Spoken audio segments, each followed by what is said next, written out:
This is an absolutely wonderful online dictionary for students to use, um, mostly because it includes a large discussion element where people online are talking about the best way to translate something. So just like a regular dictionary has lots of different options for how to say peanut butter in Spanish, mantequilla de maní, crema de cacahuate, manteca de maní, mantequilla de cacahuate. And if you go down here, if you go down to the bottom, you can see interesting forum discussions about words that have to do with peanut butter. In this case, how would you translate extra crunchy peanut butter? And so if you go through here, you'll see where people are from. This person's from Costa Rica. This person's from San Francisco, speaks Chilean Spanish, and they talk about using trozos, crujiente.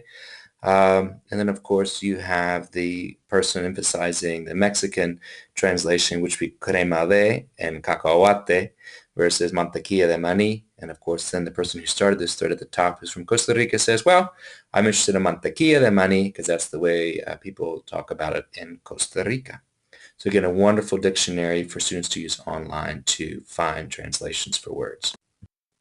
The other reason I like this particular online dictionary is because it will not automatically translate a phrase for students. For example, if I type in she has walked, it's not going to tell me how to say that phrase in Spanish. It's going to say, hey, there's three different words that you've entered in. There's three different entries that we can find. One is for she.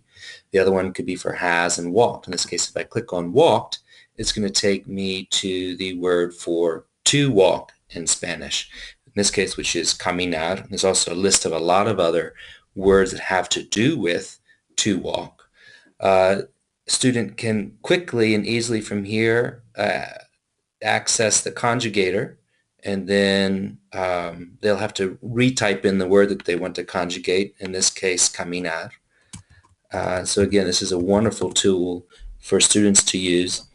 And lastly, student can also choose to hear the word. One way that they can hear the word is, for example, to access the Spanish to Spanish dictionary or the Spanish language dictionary. And if they do that here, we'll be able to hear the word